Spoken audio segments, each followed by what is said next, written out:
যাদবপুরের প্রাক্তনী হিন্দোলকে জঙ্গি আফতাবের সঙ্গে তুলনা। আলিপুর আদালতে বিস্ফোরক দাবি সরকারি কৌঁসুলির। অন্যদিকে কৃতি ছাত্রের যুক্তি দিয়েও মিলল না জামিন।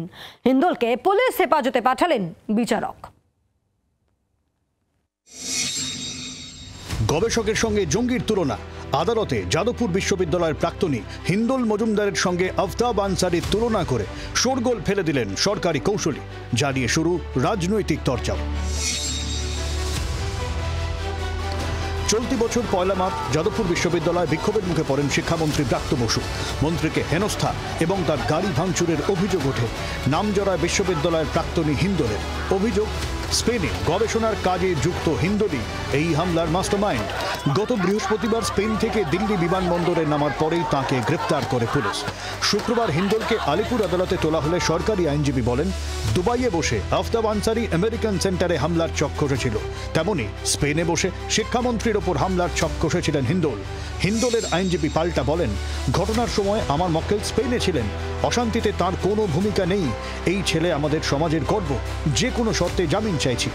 দুপক্ষের সওয়াল জবাব শেষে হিন্দোলকে 18 আগস্ট পর্যন্ত পুলিশি হেফাজতের নির্দেশ দেন বিচারক। আমি কৃতি, সেই জন্য আমি সবকিছু করতে পারবো, তো মহা মুশকিল। তাহলে তো আইন সংশোধন করে এত পার্সেন্টের উপর নম্বর পেলে আর এই করলে আপনি এই অপরাধগুলো বাই 1 get 1 ফ্রি। তাহলে আপনি এত পার্সেন্ট পেয়েছেন মানে আপনি এইগুলো করতে পারেন, তো এগুলো করে দিলেই হয় আইন সংশোধন করে। কিন্তু এই রাজ্যে প্রতিবাদীদের, যারা সরকার এবং সরকারি দলের, বিশেষ করে মুখ্যমন্ত্রী কেন্দ্রিক কোনো বিষয়ে প্রতিবাদ করবেন, তাদের অবস্থা, সে কৃষক শিলাদিত্যই হতে পারে জঙ্গলমহলে, অথবা আমাদের অধ্যাপক অম্বিকেশ মহাপাত্রও হতে পারে। সব মিলিয়ে গবেষকের গ্রেফতারি নিয়ে তুঙ্গে শাসক বিরোধী চর্চা। সন্দীপ প্রামাণিকের রিপোর্ট, জি 24 ঘন্টা।